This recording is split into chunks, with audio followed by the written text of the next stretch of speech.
When I turned 14, I looked at my body. A cornucopia of projected misogyny blanketed my curves and cellulite until I stopped eating breakfast, a checklist of how to get thinner for his eyes on my thighs. In the gym, a man with stubble asked me to dinner, which proved I was getting thinner.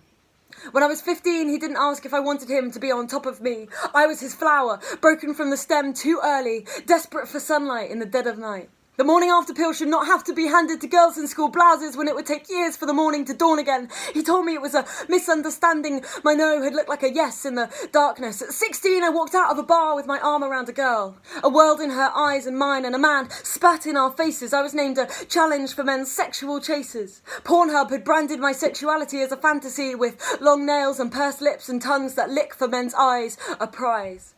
At 17, I studied history to find the only women who were wives of his story, seeking for the few women that broke through the web of the patriarchy. I read Bronte and Woolf to find that despite their gleaming eyes, they were blinded by the headlights of the doctors that branded them with insanity and hysteria to box their passion. Now, my friends cry tsunamis in my arms after men's hands have darted up their skirts when they just want to dance. We hold our keys between our fingers in the dark. We agonise over cover letters, aware that our male counterparts seem more professional without winged eyeliner. But no makeup says we're not put together for the job. Having children will shatter our careers, and if we do, we must hide from the eyes that are intent on calling breastfeeding disgusting, but the same eyes that fetishize over boob jobs and liposuction and fund underage women into escorting them to dinner.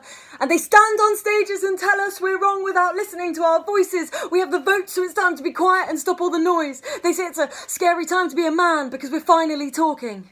Make it a terrifying time for the men that have hurt us, the bosses that have touched us, the teachers that have ignored us, the jobs that have sacked us. Make them squirm in their fantasies as their hairless women stop shaving. Raise your voice for the little girls in the back that have rolled up their skirts and make themselves hurt and plead apologies when they shouldn't be sorry. Do it for her. Be angry for the women that still have no choice. Be angry about the textbooks with no female face. This is a scary time for those that have done us wrong, but it is a time to march together and soldier on. We are not done.